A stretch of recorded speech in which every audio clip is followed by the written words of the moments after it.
Picture a voice slicing through the cool December air of 2025 and carrying the authority only a self-made billionaire possesses. Tyler Perry, a man who built his empire from the ground up, didn't rely on a press release or a carefully crafted PR statement to deliver his latest shock. Instead, he used his own radio platform.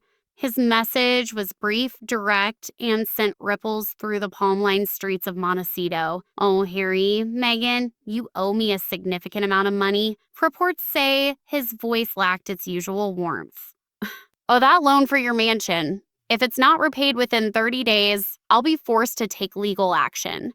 And just like that, the polished image of the Sussexes' American dream didn't just crack, it shattered. For years, the public had been presented with the narrative two royals stepping away from the crown to carve out financial independence in California's hills. We saw the sprawling estates, the glossy Netflix productions, and the multi-million-dollar deals. But as Perry's ultimatum dominated headlines in early 26, a far more troubling reality began to emerge.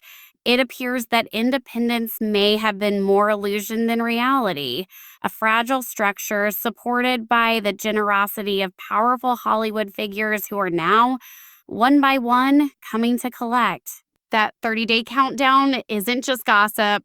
It's a deadline that could culminate in a public foreclosure auction of their most valuable asset. And the story of how things reached this point, facing a ticking clock set by one of their most influential former allies, isn't just about finances. It's about a friendship that collided with a $16 million breaking point. When the couple left Canada for Los Angeles in 2020, Perry became their unexpected savior. He offered his $18 million Beverly Hills estate as a safe haven, complete with top-tier security during a time they claimed they were vulnerable and cut off. Perry later explained his support as an act of empathy for their situation. But behind the scenes, sources now suggest his generosity extended far beyond providing shelter. As the couple rushed to secure their own estate in Montecito, Perry reportedly stepped in again, this time with a major financial assist. Allegedly, he provided a $14 million personal loan to help cover their down payment. It wasn't a formal agreement sealed in paperwork. It was a handshake deal driven by the glow of the Sussex brand after their royal exit. But in Hollywood, handshake agreements only hold as long as the money flows. By early 2026, Perry's stance appears to have shifted dramatically from protector to creditor. In a recent Sunday Times interview, when asked about helping them settle, his response was blunt. That brief, cold remark speaks volumes. Rumors of silence have been circulating, with insiders claiming Perry has cut ties entirely after the couple allegedly stopped responding to his attempts to discuss repayment, money that was reportedly due by the end of 2024. This situation goes beyond a billionaire seeking repayment. It highlights a breakdown of trust in an industry where reputation is everything. If someone like Tyler Perry, who stood by them when many others turned away, is now issuing public warnings, it signals a dramatic shift in their standing within elite circles. The narrative of independence is beginning to look less like success and more like a network of informal deals with powerful figures, deals that are now coming due. And as interest accumulates, pushing that $14 million closer to $16 million, the couple appears increasingly isolated financially without even their royal status able to shield them. And that was only the first crack in the foundation. The mansion itself of $14. $65 million estate was meant to symbolize their reinvention. With 9 bedrooms, 16 bathrooms, a tennis court, and a rose garden overlooking sweeping Pacific views, it represented a rival. A retreat far removed from the scrutiny of royal life. But behind the sunlit exterior, the property is becoming a financial burden.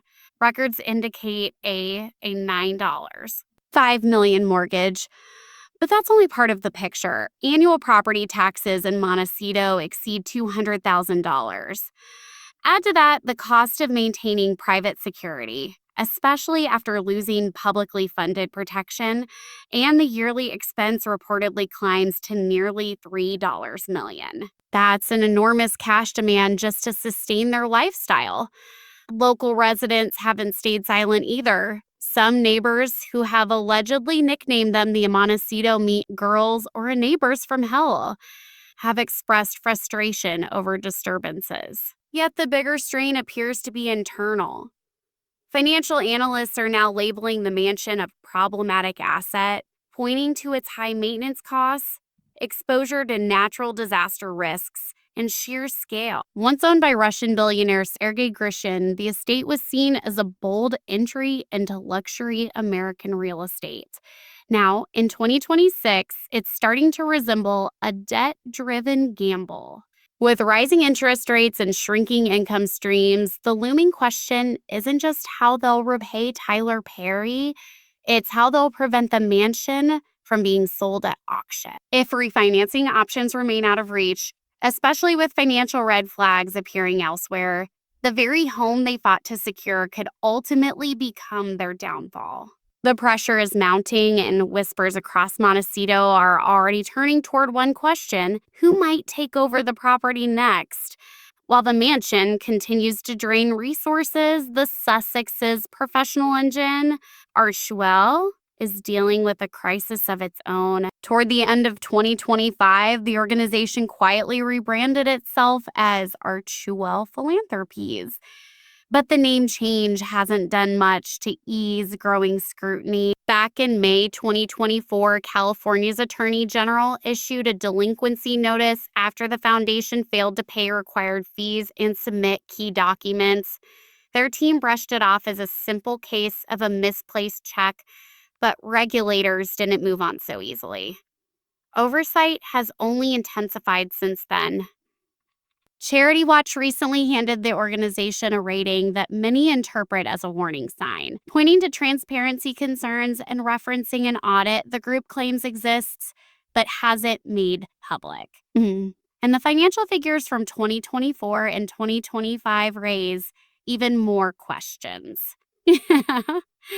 Expenses reportedly surged past $5 million, while incoming donations dropped to just over $2 million. For an organization once positioned as a global philanthropic force, that's a dramatic downturn. Even more puzzling is how those funds are being spent. Nearly 47% of program expenses were reportedly placed under a vague category labeled with other fees for services. In nonprofit terms, that's a substantial portion of money with little clarity attached. Critics argue it resembles a discretionary pool funding an upscale lifestyle, while defenders insist it reflects the realities of operating in high-profile philanthropic spaces. Inside the organization, tensions have reportedly been boiling over. Whistleblowers describe a significant staff exodus, with close to 25 employees leaving over recent years. Their accounts paint a consistent picture, an environment where image outweighs impact and public perception takes priority over meaningful work. Meanwhile, the IRS is said to be paying close attention, particularly regarding how funds are allocated and whether personal and organizational boundaries have been blurred. Allegations that the Montecito mansion doubles as a base for tax advantages could carry serious legal consequences if proven true. To some observers, the shift to philanthropies signals an attempt to streamline operations.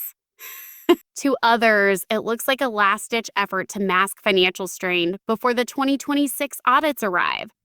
And then there's the Hollywood partnership that was meant to sustain everything. Their $100 million agreement with Netflix has delivered, at best, uneven results. While their debut docuseries Harry and Meghan drew massive viewership, subsequent releases have struggled to gain traction.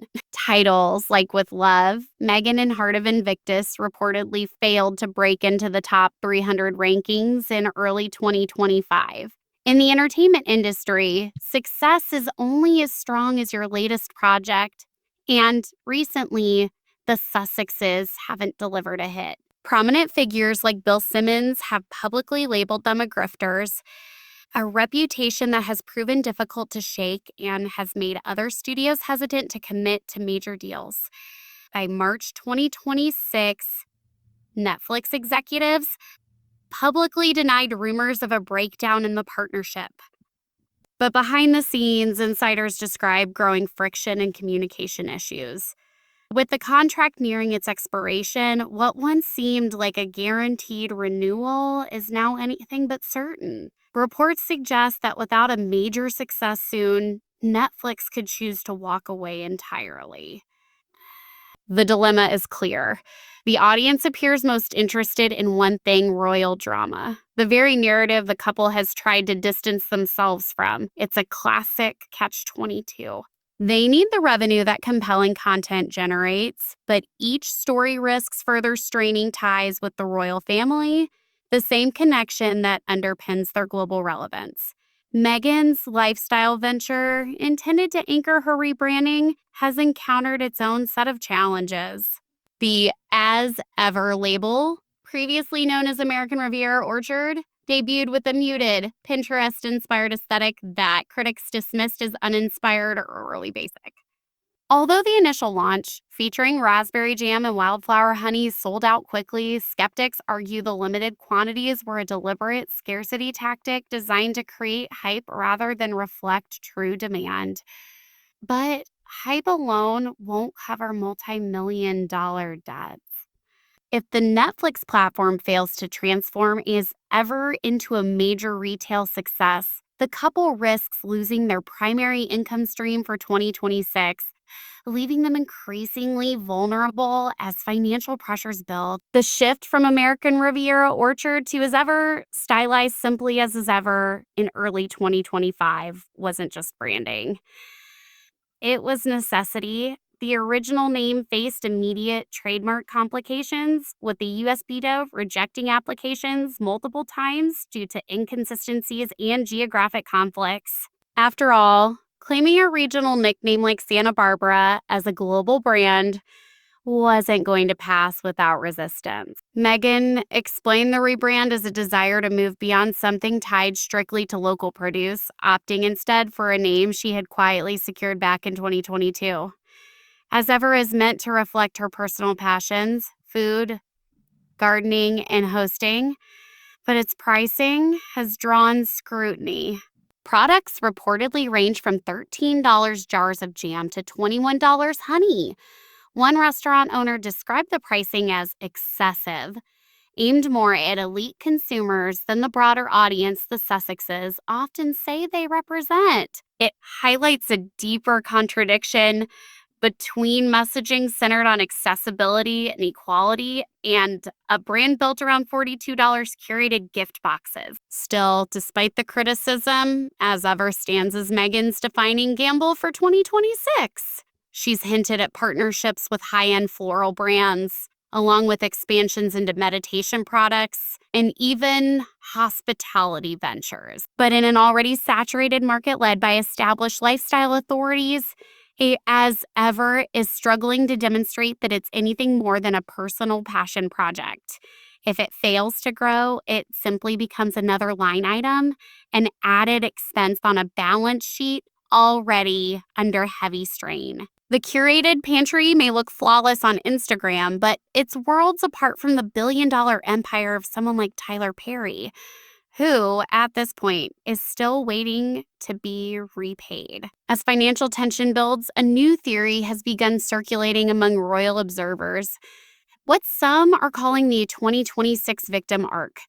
According to insiders, as the Sussexes edge closer to potential foreclosure or even bankruptcy, their PR strategy may be shifting toward reframing the crisis. Instead of financial missteps, the narrative could pivot to one of deliberate obstruction, placing blame on the British royal family and powerful figures in Hollywood. The plan, allegedly, is to launch a final media push by mid-2026, presenting their setbacks as the result of being targeted and undermined at every stage. But this time, the strategy may fall flat. Public appetite for grievance-driven narratives appears to be fading. Approval ratings are slipping, and even longtime supporters are beginning to question why the financial independence promised in 2020 has materialized. At the same time, any fallback support from family appears to have run its course. King Charles is said to have extended a symbolic olive branch, offering accommodation at Highgrove for visits, but with a clear boundary. No further financial assistance. Prince William and Catherine, meanwhile, have reportedly stepped away from the situation entirely, focusing instead on their own responsibilities and stability. Harry's ongoing legal battle against the Daily Mail in early 2026 has also taken a toll. He described the experience as deeply distressing, alleging in his statement that the publication engaged in a prolonged campaign of surveillance that pushed him toward harmful coping mechanisms. While these lawsuits are driven by principle, they also come with an enormous financial cost. Should he lose, the legal fees alone could become a decisive blow. With the royal divide fully entrenched, the safety net they once relied on is no longer there. For the first time, they are navigating everything alone, and the price of that independence is being exposed in real time in courtrooms and financial records alike. Now, as Perry's 30-day deadline draws to a close, global attention intensifies. This isn't just another celebrity dispute. It's a defining moment for a carefully constructed brand built on the promise of self-sufficiency. If the $16 million isn't repaid and Perry proceeds with legal action or foreclosure, the consequences could be far-reaching. The discovery phase alone would be revealing. Financial documents, undisclosed loans, private agreements, everything could come into the open. The network of backers that may have supported their lifestyle would be exposed, and the narrative of independence could unravel into something far more complex. The Montecito mansion, once a symbol of freedom and reinvention, now risks becoming a monument to overextension, a reflection of ambition built on borrowed foundations. The question now is what comes next. Will they begin liquidating assets, perhaps tapping into Harry's inheritance or residual earnings from Meghan's acting career to stabilize their position? Or will they commit fully to the victim narrative, risking everything in a very public legal battle?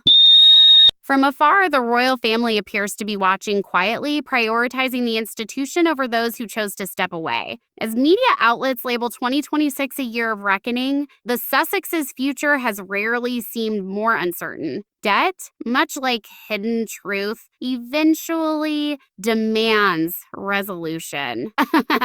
It rises to the surface with persistence, cutting through titles, branding, and carefully managed public images.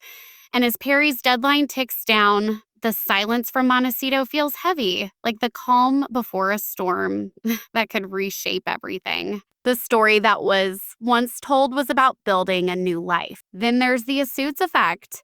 For a time, the renewed popularity of Meghan's former series on streaming platforms provided a helpful stream of residual income. But in today's media landscape, those earnings don't stretch nearly as far as they once did. While the show performs strongly on Netflix, payouts for actors in the streaming era are significantly lower compared to traditional television. That revenue stream, once seen as a cushion, is ultimately limited. Her lifestyle brand, as ever, was intended to be a transformative pivot, something akin to Gwyneth Paltrow's business model, capable of generating massive retail success. But its rollout has faced criticism, with industry observers pointing to audience fatigue and branding misstep. The muted aesthetic and premium-priced products have been labeled out of touch, particularly during a time of global economic strain. It's a difficult sell, promoting simplicity and mindfulness while simultaneously dealing with high-profile financial obligations. The legal front may be the most precarious element of all. Harry's ongoing battles with British tabloids haven't just been about principle, they've come with enormous financial costs. Although he reportedly secured a $12 million settlement from Newsgroup newspapers, legal analysts suggest a large portion likely went toward covering years of legal expenses. It wasn't the financial windfall many assumed. And as his case against the Daily Mail continues, the discovery process presents its own risks. To support his claims, he may be required to disclose private communications, financial documents, and internal dealings. If those records become public in 2026, they could provide exactly the evidence creditors like Tyler Perry need to demonstrate that he has the means to settle outstanding debts. So now, with the 30-day ultimatum nearing its end, the bigger picture is coming into focus. The Sussexes appear caught between two opposing forces. On one side, mounting personal debts and informal loans that are now being called in. On the other, a professional brand struggling to maintain relevance in an industry that has already shifted its attention elsewhere. Meanwhile, King Charles and Prince William are said to be observing from a distance without any intention of stepping in. The victim Archewell may be their final attempt to reshape the narrative. But in 2026, audiences may no longer be as receptive. They might be ready to turn the page